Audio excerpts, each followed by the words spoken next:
While Britain is credited with inventing the tank and using them en masse in World War One, France wasn't that far behind in tank development and indeed produced many designs during that war. From modern small light tank designs like the FT-17, which would go on to set the design benchmarks for future tanks to follow, all the way to medium and heavy tank designs like the monstrous Char 2C. So today we will be taking a look at these French tanks and why I think they should be added to War Thunder. And we'll start off chronologically with the first French tank design, the Schneider CA1. So this medium tank design was the brainchild of Colonel Jean-Baptiste Estienne, an artillery officer who, after a demonstration of American Baby Holt Caterpillar tractors, immediately saw the potential to create a combat vehicle capable of traversing off-road terrain. He would then turn to the Schneider company to produce a design, which would lead to the Schneider CA1. As befitting a first attempt at designing a tank, it does have some rather odd design choices. For example, the main armament, a short Schneider 75mm BS gun, was mounted on the right side of the tank, meaning if you wanted to engage a target on the left side of the tank with the main gun, you would have to stop and turn the entire tank to do this. The gun itself was, like I said, a short 75mm gun, so it's likely only going to carry HE shells and it will have a low muzzle velocity, so even if it does carry armour-piercing shells, they're not going to be the most effective things in the world. Though against World War I tanks this shouldn't be too huge a problem and HE should easily suffice for dealing with them. And when it comes to the secondary armament, the CA1 does have two 8mm Hotchkiss machine guns, and you've got one of them on each flank, so you can at least engage targets on the left side with machine guns, but again, that's only going to really be effective against soft-skinned vehicles. The nose of the tank is shaped much like a ship's bow, which it was hoped with an unditching tail fitted at the rear would aid at crossing trenches and muddy terrain, as well as potentially cutting barbed wire. But unfortunately, the nose of the tank didn't always work this way in practice, and it was planned to do away with this feature in future designs. Unfortunately, the armour wasn't particularly great, at only 11.5mm thick. But bear in mind, at the time it was developed, there wasn't actually any dedicated anti-tank weapons in existence. There were a few armour-piercing bullets that could be used by various existing weapons, but there weren't many of these around. Artillery guns would also be a threat, but they didn't have anti-tank shells, so of course their HE shells would still be a huge threat. But these would have to be firing over an open site, and, if you didn't have an artillery gun available, you were kind of stuffed when trying to deal with it. Unfortunately, some design choices did increase the vulnerability of the tank. For example, they placed both fuel tanks at the front of the tank, which meant that if a projectile hit and penetrated, it could cause the tanks to rupture and spray flammable fuel all over the interior of the tank. A problem made worse if the hit happened to set that fuel on fire, which would quickly lead to the entire tank burning down and would probably result in a loss of most or all of the crew. To top it all off, the speed, like most World War I tanks, wasn't particularly great, maxing out at only 5 miles per hour or 8 kilometers an hour. But then again, speed wasn't particularly an issue for the shell-strewn battlefields of the time, though as I mentioned, it did sometimes struggle on rough terrain regardless. Lastly, it had a 6-man crew, these being required to drive, command and man the various weapons. So on the face of it, the Schneider CA1 seems like an okay design with a lot of flaws, but to be fair, the French knew about these problems, but the design did have one key advantage, which was the fact that tanks were an unknown quantity, and thus the Germans didn't have any specific countermeasures put in place to deal with them. So basically the idea was that the French were going to keep their tanks in reserve until they had large numbers of them, Britain would hopefully do the same, and then, in conjunction with the British, they could use these new weapons of war in overwhelming numbers, achieve a great victory, and hopefully create the long-awaited breakthrough. The Germans at this point would of course try to make countermeasures, but by now, hopefully the Allies would have achieved a great victory, maybe enough to end the war, or at least put the Germans on the back foot. Unfortunately, despite requests for Britain to refrain from using their tanks until the French tanks were ready, Britain decided to deploy theirs during the Battle of Flers-Courcelette on the 15th of September 1916, which achieved a small local victory, but ultimately changed nothing in the grand scheme of things other than to inform the Germans that the Allies now had these land battleships and that they should probably prepare for them, which they did by supplying troops with armour-piercing bullets in even larger numbers than before, developing dedicated anti-tank weapons, And even simple steps such as widening trenches, because if an enemy tank is 6 metres long, it will have some trouble crossing a 7-metre wide trench. So knowing that because of the British attacks that the Germans would now be prepared for any future use of French tanks, they desperately tried to modify the CA-1s to increase their protection, which was done by installing additional 8mm armour plates, spaced 20 to 40mm away from the initial armour plate to create a sort of basic spaced armour. However, when they eventually sent them into combat, they were still far too vulnerable, and in their first engagement during the Nivelle offensive in 1917, nearly half of all the tanks were knocked out with heavy casualties. At this point, further modifications were carried out, with the vulnerable frontally mounted fuel tanks moved to the rear of the tank, now sitting externally either side of the rear door. So an extra door was placed on the left side of the vehicle for the crew to use as an alternate escape route. Ultimately, the Schneider CA-1 was a good attempt at a tank design, and it might have worked if used as intended, but in the face of German opposition who knew what they were facing, it never reached its full potential. Though the tank would stay in service until the end of the war in diminishing numbers, and even saw service with Spain until the Spanish Civil War. In War Thunder, I would suggest adding the initial production version and the modified versions, with the initial version added at a battle rating of around 0.7 to 0.3, as its thin armour will barely be able to stop even small caliber machine guns, while the modified version with additional armour and rear-mounted fuel tanks could go at 0.3, as the armour should now be able to stand up to machine gun fire and the risk of fire is now massively reduced. Overall, I could see this being a fairly successful tank, though it would likely take time for players to get used to its side-mounted armament, but this could also surprise enemies trying to flank it only to capture a 75mm shell from an area they were expecting to be free of weapons. There was also a prototype for a subsequent model named the CA-2, which would have been armed with a turret-mounted 47mm gun, and this was built and tested in a prototype form, but I haven't been able to find much more information than that. But if it could be added, I would suggest adding it at around 0.3 to 0.7, as the turret now massively increases its viability in combat, able to engage targets in all directions, though the 47mm gun might perform worse than the 75mm gun, especially if no dedicated anti-tank shells exist.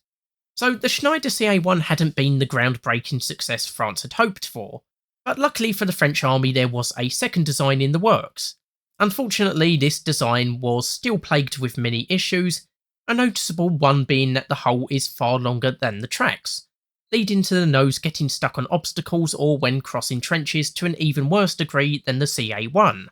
In many ways, it does seem to be an improvement to the Schneider CA-1, as it now carries a nose-mounted long 75mm gun, the TR-75mm as designed by Colonel Emile Rimhailo, who coincidentally also designed the Saint-Chamond, which to me seems like a bit of a conflict of interest, as he may have been receiving royalties for each of his guns used, and thus he might have included the gun for personal rather than practical reasons, though I can't actually prove that. In the final production version, they would replace the TR-75 with the more common Model 1897 that we have in-game. The secondary armament is then made up of 4 8mm Hotchkiss machine guns, one for the front, one for each flank, and one for the rear of the tank. It was also fitted with a rather new and unusual Crochet Colorado electric powertrain, where the engine powers an electrical generator which then feeds power to a pair of electric motors for each track. This made it far easier to steer than most conventional tanks, but added massively to the complexity and cost of the tank, while the top speed is the same as the CA-1 at 5 miles per hour or 8 kilometers an hour, and the tracks would have to be widened multiple times due to being too narrow for muddy terrain. However, in-game, the electric powertrain would be a massive bonus, because of course the main armament is fitted to the nose of the tank, so being able to turn quickly to engage enemies would be a massive advantage. Armour does seem a little bit better than on the CA-1, with the sources I'm using listing it at a maximum of 17mm, double that of the CA-1's initial armour, and it doesn't seem to have had any issues with the placement of its fuel tanks like the CA-1. Though later models did have additional armour installed, so it's possible my sources are giving the armour stats for the up-armoured version, so potentially it's a little bit less armoured than that on the initial versions, but we'd have to see how it is when added to the game.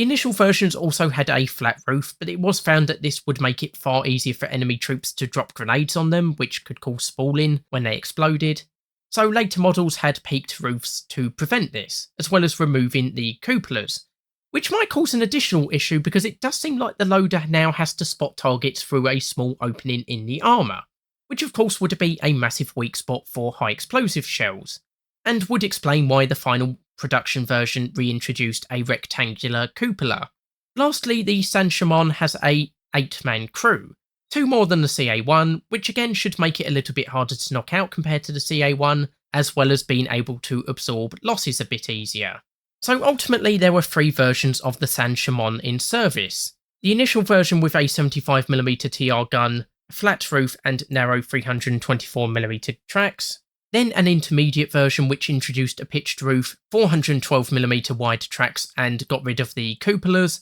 and a definitive version which replaced the TR gun with the more common Model 1897 75mm gun, 500mm wide tracks, potentially thicker armour, and reintroduced the rectangular cupola. Ultimately, I would add the initial and intermediate versions at around battle rating 0.3 to 0.7, and the definitive version at 0.7. As we now have access to a long 75mm gun that should be more effective against enemy tanks, especially if firing armour-piercing shells, as well as a larger crew in a better protected vehicle, though mobility might suffer on rough terrain due to the tank overhanging the chassis, and it might need to be used more as a tank destroyer than a traditional tank due to the nose-mounted armament. So in real life, the Saint-Chamond does seem to have fared a little bit better in combat, if only because France had somewhat learned from its initial attempts at using the CA1, plus first being used in combat on 5th of May 1917, at a time when France was starting to back away from pointless offensives for a time.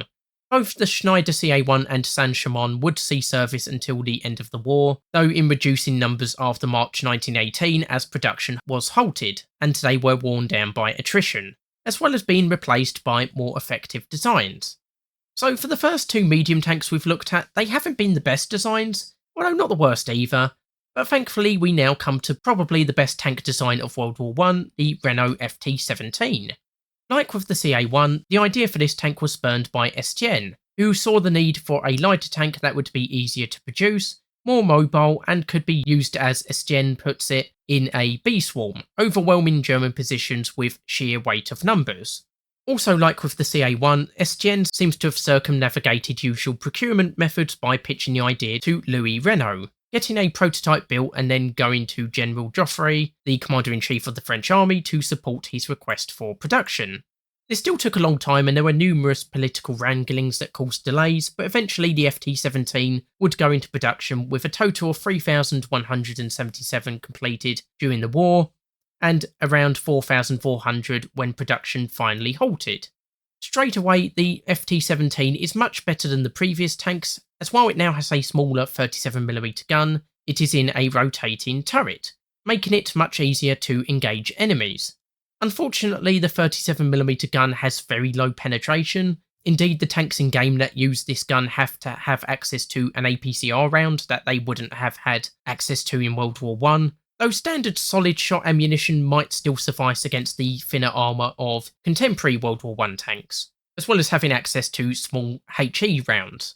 There was also a variant only armed with a machine gun, which might be possible to add if it has access to armour-piercing ammunition, but it would have to be a battle rating 0.0 tank in this case, I would have thought, and would probably suffer compared to the cannon-mounted variant. The armour is surprisingly good, being 6mm at its thinnest and maxing out at around 20 or 22mm. Unfortunately, the top speed is still only around 5 miles per hour or 8 kilometers an hour, but as this is a much smaller tank, it should still be more mobile than the previous tanks, especially on flat terrain, and able to manoeuvre around obstacles easier than those tanks.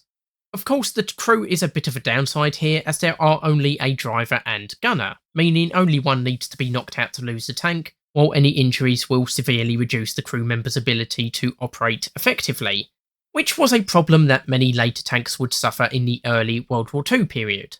I would suggest adding the FT-17 at around battle rating 0.3, as while we now have a turreted tank, it is still armed with the ineffective SA-18, while the 2-man crew will make this very vulnerable in combat. though the armour and mobility are decent enough and it should find success in flanking attacks against lumbering behemoths used by the other nations. There was also a variant of the Renault tank named the FT-17BS, which basically had a short 75mm howitzer installed in the turret. The rest of the stats should be broadly the same, but I would place this at battle rating 0.7, because the 75mm gun should be a massive step up from the 37mm gun, so this should just be a straight upgrade to the regular FT-17. So with the FT-17, France now had what seems like a war-winning tank, helping to usher in an end to the trench warfare of the Western Front,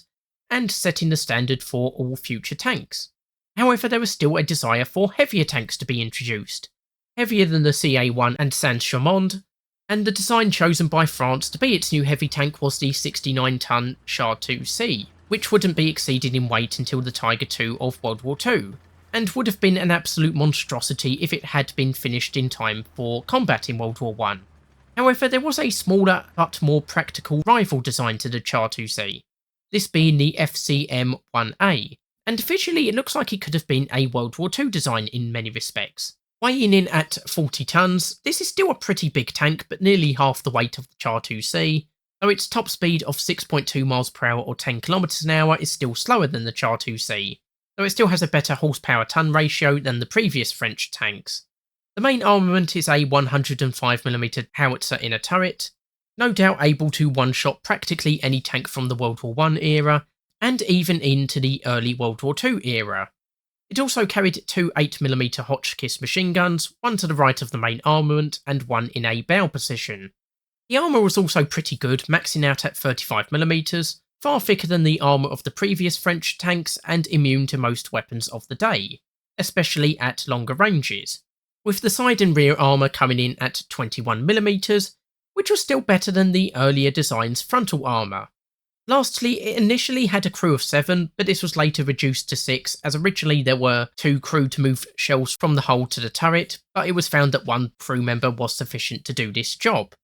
Ultimately, despite many plus points to its design, the Char II-C was chosen for adoption over the FCM-1A. This wasn't quite the end for the vehicle, as testing was still conducted, including replacing the 105mm howitzer with a long 47 or 75mm gun. But in the end, it ended up as a monument of sorts outside the Versailles Tank School until 1940, when it was presumably scrapped by the Germans. But despite its inglorious end in real life, it could still do pretty well in War Thunder. Indeed, with its stats, I reckon it could be added at a battle rating of 1.3, as its armour isn't too much worse than the Char II-C BIS at 1.7, while still being armed with a pretty hard-hitting weapon that can easily kill most World War I enemies in one shot, and even some of the early World War II vehicles, with its only downside being its slow speed. So I hope you've enjoyed this video looking at French tanks from World War I that I would like to see added to War Thunder, and I'd be interested to hear your thoughts on these vehicles or any other vehicles you would like me to cover in the comments below. So I hope you've enjoyed the video and will join me for the next one. I've been Terreno and I'll see you next time.